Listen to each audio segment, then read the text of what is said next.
So in this particular video हम perspective समझने वाले हैं मैनेजमेंट के, जहाँ पर हम देखेंगे कि मैनेजमेंट एज एन एक्टिविटी क्या चीज़ है। हम समझेंगे कि भाई मैनेजमेंट एज अ ग्रुप अगर हम बात करते हैं तो उसका मतलब क्या होता है, मैनेजमेंट एज अ प्रोसेस का मतलब क्या होता है, मैनेजमेंट एज अ डिसिप्लिन का मतलब क्या होता है, और आज का जो मॉडर्न कॉन्सेप्ट है मैनेजमेंट का अपन वो चीज़ पढ़ेंगे। ठीक है, ये हटा दो। चलो, सो अपन सबसे पहले स्टार्ट करते हैं मैनेजमेंट एज एन एक्टिविटी। अब भाई एक्टिविटी का मतलब क्या होता है? हाँ जी, एक्टिविटी का मतलब क्या होता है? एक्टिविटी का मतलब होता है कि भाई कुछ ना कुछ हम एक्टिविटी कर रहे हैं, यानी कि कुछ ना कुछ हम एक्शन ले रहे हैं। अब भाई मैनेजमेंट में एक्शन क्यों ले रहे हैं? क्योंकि हमको पता है कि मैनेजमेंट का मतलब ही होता है कि काम करना है, और करना क्यों है? ताकि हम गोल को अचीव कर सकें। क्या कर सके? अपन गोल को अचीव कर सके। सो एक्टिविटी मतलब the course of action. Now why we are taking the action? Management में क्यों ले रहे हैं एक्शन? क्योंकि बेटा मैनेजमेंट का मतलब ही है कि अपन को गोल अचीव करना है एक्टिविटी के थ्रू। हाँ या ना? ठीक है ना? यानी कि अपन एक और लैंग्वेज में ये चीज बोल सकते हैं, activity means course of action, and in management as an activity we can say that a course of action so as to achieve a desired goal, so as to achieve a desired result। so हम क्यों activity कर रहे हैं, हम क्यों action ले रहे हैं? ताकि हम अपने गोल को अचीव कर सके। भाई इस साल अपन को ना 10 करोड़ का प्रॉफिट करना है, ठीक है, तो ये अपना गोल है। अब भाई कंपनी में क्या है या किसी भी ऑर्गेनाइजेशन में क्या है, लोग होते हैं, है ना। अब लोगों को काम कराना है मशीनरी पे, अब मशीनरी पे रॉ मटेरियल्स वगैरह जाएंगे, है ना। अब भाई उसमें पैसा भी लगेगा, बोलो हाँ या ना। अब कौन से मेथड से काम कराएं? बेटा काम कराने के बहुत सारे मेथड होते हैं, ठीक है, काम कराने के बहुत सारे मेथड्स होते हैं। जैसे कि अगर मैं बताऊं, जैसे कि मान के चलो जो भाई मान के चलो यहाँ पर कोई हेड है, ठीक है, यहाँ कोई है, यहाँ पर इसके बिलो कोई काम कर रहे हैं लोग, ठीक है। अब भाई ये बंदा हो सकता है कि इसने बता दिया कि भाई ये गोल अचीव करना है हमें, अब तुम जैसे भी करो, है ना, बस इस गोल को अचीव कर लो। या एक मेथड ये भी हो सकता है, ये बंदा है ना, यहाँ पर इसके अंडर में कुछ लोग हैं, ठीक है, एक जस्ट बेसिक एग्जांपल अपन ले रहे हैं। इस बंदे ने कहा है, इस बंदे ने गोल नहीं बताया, इस बंदे ने क्या करा, गोल नहीं बताया, बस ये बता दिया कि भाई एक दिन में तुम्हें इस चीज़ की 10 यूनिट्स बनानी है, 10 यूनिट्स बनानी है, ठीक है। तो भाई ऐसे भी मेथड अपना सकते हैं। अगर हम यहाँ पर क्या है ऊपर वाले में कि भाई हम जो ये वर्कर्स हैं ना, हम इन्हें इंगेज करना चाहते हैं और बताना चाहते हैं ये हमारा गोल है, ताकि ये लोग भी मोटिवेटेड फील करें। लेकिन यहाँ पर हम ये वाली सोच अपना के चल रहे हैं कि भाई साहब तुम बस एक दिन में 10 यूनिट बना के हमको दो, है ना, और तुम हमसे पैसे लो उस चीज़ के, हमें क्या करना है तुम्हें गोल बता के। तो अलग अलग मेथड अपनाए जा सकते हैं। लेकिन बेटा यहाँ पर ना क्या है, मैनेजमेंट में man, money, material, machinery, methods, है ना, इनको ना इकट्ठा करके कोऑर्डिनेट करके रखना पड़ता है, जिससे कि हम अपने गोल को अचीव कर सकें। और बेटा आप यहाँ पर देख रहे हो, ये एम से मैन है, एम से मनी है, एम से मटेरियल है, एम से मशीनरी है, एम से मेथड्स है। तो बेटा इसे हम 5 एम्स ऑफ मैनेजमेंट बोलते हैं, इस चीज़ को याद रखना, ठीक है। अब अपन चलते हैं मैनेजमेंट एज अ ग्रुप। अब भाई मैनेजमेंट एज अ ग्रुप का मतलब क्या है? देखो बेटा अपन 3 लेवल्स पढ़ेंगे। एक पढ़ेंगे top level, top level of management, एक होगा मिडिल लेवल ऑफ मैनेजमेंट, ठीक है, एक होता है मिडिल लेवल ऑफ मैनेजमेंट और एक होता है lower level of management. Top level, middle level, lower level exactly होता क्या है? जैसे ही मैं वीडियो बना दूंगी तो मैं नीचे कमेंट्स में इसे पिन कर देते हैं, ठीक है। इसे हम इस पे वीडियो बना के हम कमेंट्स में पिन कर देंगे, तब आप डिटेल में देख लेना। लेकिन अभी शॉर्ट में समझो भाई। टॉप लेवल पे सीईओ वगैरह हो गए, सीईओ वगैरह हो गए, डायरेक्टर्स वगैरह हो गए, है ना। मिडिल लेवल पे आपके ब्रांच मैनेजर्स वगैरह हो गए। लोअर लेवल पे आपके जो फोरमैन्स वगैरह हो गए, हाँ जी, लोअर लेवल पे फोरमैन वगैरह हो गए। चलो ये भी नहीं समझ में आ रहा, इतना समझ में तो आ रहा है ना भाई। टॉप लेवल, मिडिल लेवल और लोअर लेवल। टॉप लेवल यही डिसीजन ले रहे होंगे, मिडिल लेवल क्या कर रहा है, ऊपर के लेवल के जो भी पॉलिसीज बन रही है उस हिसाब से नीचे वाले लोगों को गाइड कर रहा है, ऑर्डर्स दे रहा है कि भाई इस तरीके से काम करो। अब भाई लोअर लेवल पे कुछ ना कुछ परेशानी आ रही है तो टॉप लेवल तक वो मिडिल के थ्रू कम्युनिकेट हो रहा है। तो भाई मैनेजमेंट एज अ ग्रुप काम कर रहा है, समझ रहे हो इस चीज़ को? यानी कि दोनों हायर और लोअर लेवल मैनेजर्स इस चीज़ के पार्ट होते हैं। भाई एक साथ काम करोगे तभी कुछ कर पाओगे, ठीक है। आइए पढ़ते हैं management as a process. Management एक इंटीग्रेटिव प्रोसेस है। कैसा प्रोसेस है? Management is an integrative process. अब भाई इंटीग्रेटिव प्रोसेस का मतलब क्या है? इंटीग्रेटिव मतलब इंटीग्रेट कर दो अलग अलग प्रोसेस को। मतलब बहुत सारे रिसोर्सेस होते हैं ऑर्गेनाइजेशन में, तो भाई सबको इंटीग्रेट इकट्ठा कर दो, है ना, अकॉर्डिंगली, और गोल को अचीव कर लो। कहीं ना कहीं ये इस तरीके से ही दिख रहा है हमें, है ना। चलिए फिर क्या है? मैनेजमेंट एक कंटिन्यूस प्रोसेस है। पता था है ना आपको कि हमने 5 फंक्शंस ऑफ मैनेजमेंट करे थे, planning, organising, staffing, directing, controlling. और भाई यहाँ पर ही नहीं रुक जाता, कंट्रोलिंग से आपको कमियां दिखती हैं, फिर आप प्लानिंग करते हो और ये प्रोसेस चलता चला जाता है। करा था या नहीं करा था? जब हमने मैनेजमेंट की डेफिनेशन की थी तब हमने ये पढ़ा था। अगर आपको नहीं समझ में आ रहा तो बेटा, अगर आपको मालूम है ये चीज़ कि भाई कंट्रोलिंग के बाद आप दोबारा प्लान करोगे, है ना, दोबारा प्लान करोगे कि भाई कमी है मेरे इस चीज़ में, तो अब मैं दोबारा प्लान करूँगा, क्या करूँगी कि भाई इस चीज़ को कैसे इम्प्रूव करा जा सके, ठीक है। तो ये कंटिन्यूस प्रोसेस है। Management process is iterative. अब इटरेटिव का मतलब क्या है? अभी अपन ने फंक्शंस ऑफ मैनेजमेंट पढ़े थे, इसको आप एक काम करो, इसे जब हम पढ़ेंगे ना, planning, organising, staffing, directing, controlling, तब इस पॉइंट को अपन डिस्कस करेंगे वहाँ पर, ठीक है। Management is a social process. Social process का मतलब क्या है? हाँ जी, सोशल प्रोसेस का मतलब क्या है? सोशल का मतलब ही समझ में आता है लोग बाग, है ना, लोग समझ में आते हैं सोशल से। तो भाई आपने देखा ना, मैनेजमेंट एक सोशल प्रोसेस है। क्यों? क्योंकि उसमें लोग होते हैं, तो ये एक सोशल प्रोसेस होता है। Management is a social process. तो भाई अलग अलग प्रोसेस है, integrative process, continuous process, social process. ये वाला पॉइंट अपन तभी डिस्कस करेंगे, अभी समझाना इतना पॉसिबल नहीं हो पाएगा। Management as a discipline. अब भाई क्या है management as a discipline? Discipline word से मतलब क्या समझ में आता है आपको? हाँ जी, डिसिप्लिन वर्ड से मतलब क्या समझ में आता है? कुछ भाई रूल्स हैं, रेगुलेशंस हैं जो आपको फॉलो करने हैं। सबसे बेस्ट एग्जांपल आप अपने स्कूल्स का लीजिए, वहाँ पर डिसिप्लिन रहता है। वहाँ डिसिप्लिन रहता है कि भाई टीचर्स को इतने समय आना है। जब ऑफिस में एंटर करोगे, आप स्कूल के प्रीमाइसेस में एंटर करोगे, तो आपको अपने रजिस्टर में एंट्री करनी है ना। हो सकता है बायोमेट्रिक हो तो वहाँ पर बायोमेट्रिक में एंट्री करनी है। बच्चों के लिए रूल्स हैं कि भाई आपको ये ड्रेस इस दिन पहननी है, आपको अपने नेल्स कट करके रखने हैं, इस दिन वाइट शूज़ पहनने हैं, गेम्स का पीरियड ये है। भाई ये सब क्यों? ये डिसिप्लिन क्यों? अगर ये बेटा डिसिप्लिन ही नहीं होता तो क्या मैनेजमेंट अच्छे से चल पाता, कि सारे कार्यक्रम अच्छे से चल पाते? भाई फीस इतने समय तक डिपॉजिट कर देनी है ना। अगर लेट फीस करते हो तो उसकी पेनल्टी है। पेनल्टी लगी क्यों रही है? पेनल्टी इसलिए लग रही ताकि अगली बार से आप लेट ना फीस पे करो।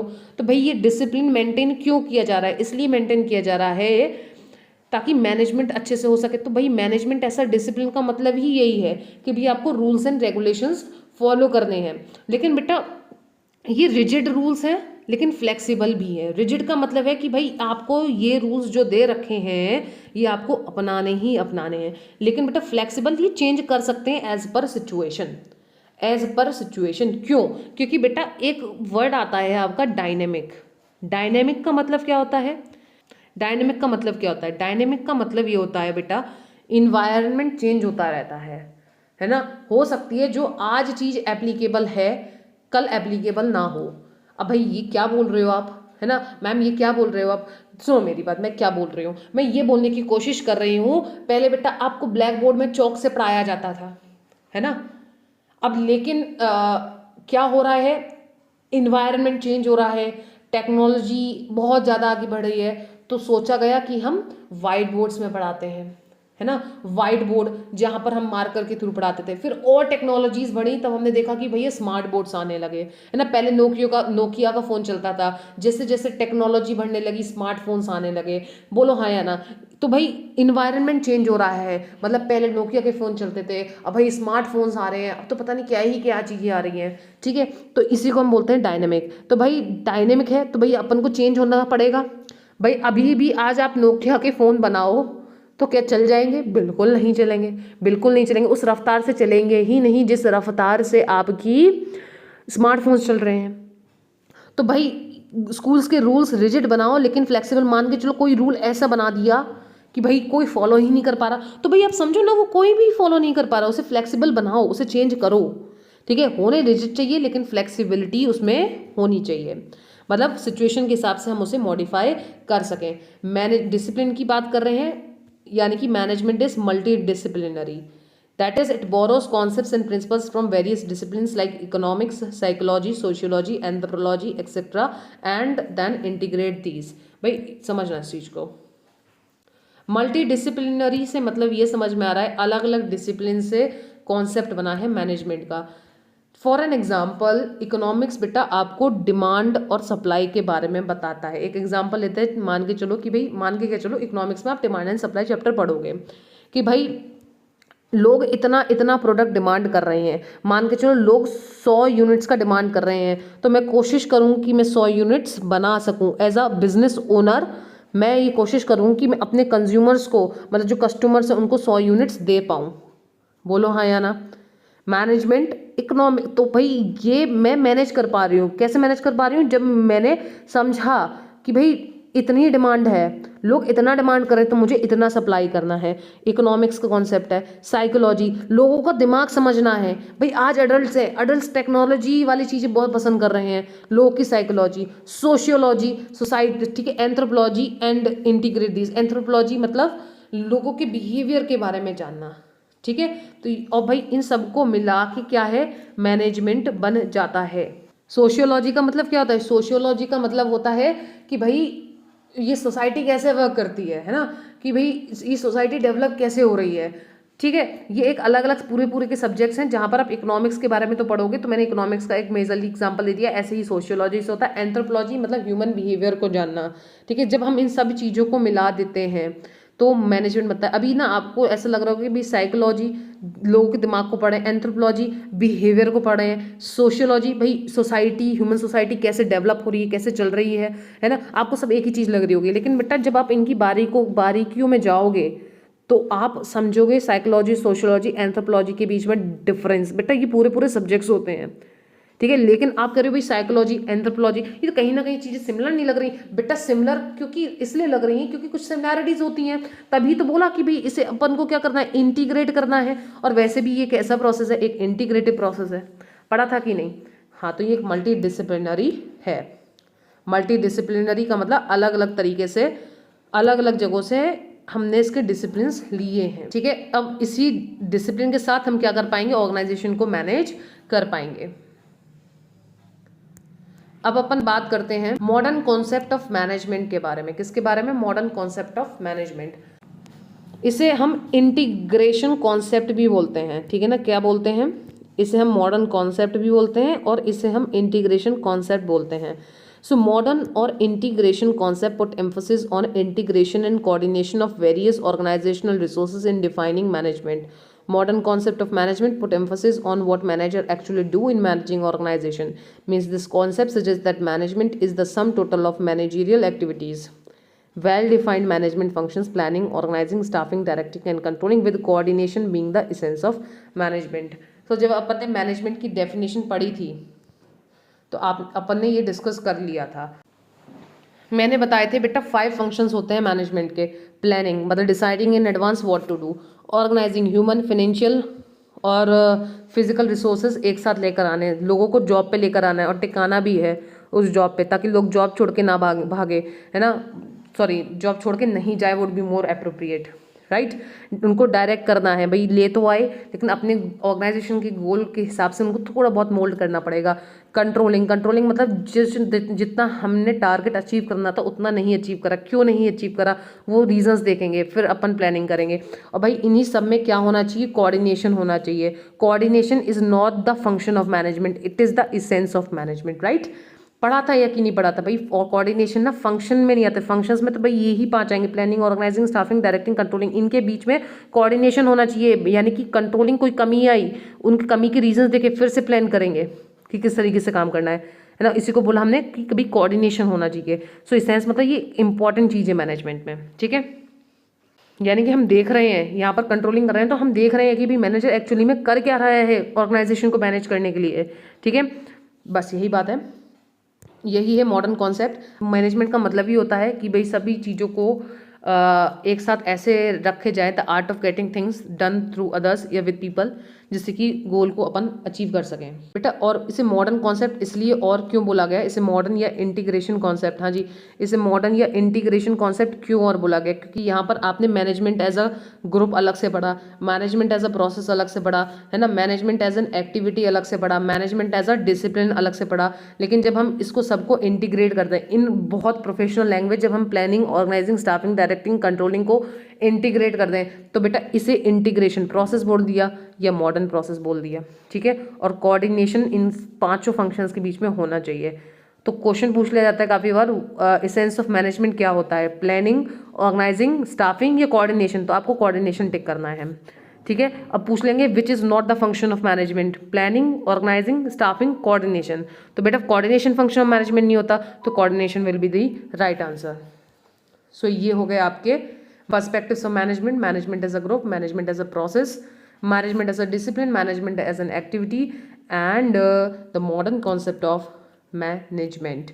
In the next video we will be studying about, हाँ देख लो यहाँ पर और चीज़ देख लो, इंटीग्रेशन का मतलब क्या है कि भाई जो इनपुट्स है ना, मैन, मनी, मशीनरी, मेथड्स, एक और रह गया, कौन सा रह गया यहाँ पर, man, money, machinery, methods, materials रह गया, कौन सा रह गया, मटेरियल्स। लाओ मैं लिख दूँ यहाँ पर, ये जो 5 M's है ना मैनेजमेंट के, ये मटेरियल्स को हमें कोऑर्डिनेट करना है, हाँ जी, ये लाइंस, ये एरोस भूल जाओ, है ना। इन 5 M's को हमें, ये जो हमारे इनपुट्स हैं इनको इस प्रकार लगाना है, इनको इस प्रकार कोऑर्डिनेट करना है। कोऑर्डिनेशन होना चाहिए किसमें, planning, organising, staffing, directing, controlling में, कि भाई इनको हम कैसे प्लान करें, कैसे ऑर्गेनाइज करें, इसके लिए लोग कैसे लेकर आएँ, है ना, कैसे उनको डायरेक्ट करें, लोगों को कंट्रोलिंग कैसे करें, जिससे कि हमारे आउटपुट्स यानी कि प्रोडक्ट अच्छे से बने, प्रॉफिट्स हम कमा सकें, इन प्रोडक्ट्स को चीपेस्ट वे में बनेंगे, प्रॉफिट ज़्यादा कमा सकेंगे, सोशल कंसर्न्स मतलब सोसाइटी वगैरह की भी चीज़ें फुलफिल कर सकें, क्योंकि बेटा अपन एक सोसाइटी का पार्ट है। अगर हम किसी से रॉ मटेरियल खरीद रहे हैं, यानी कि सोसाइटी से रॉ मटेरियल खरीद रहे हैं, तो हमारा ये कर्तव्य बनता है कि हम अच्छी तरीके से उन लोगों को प्रोवाइड कर सकें, क्या, गुड्स वगैरह, ठीक है। अब अपन नेक्स्ट वीडियो में पढ़ेंगे characteristics of management. After then thank you so much.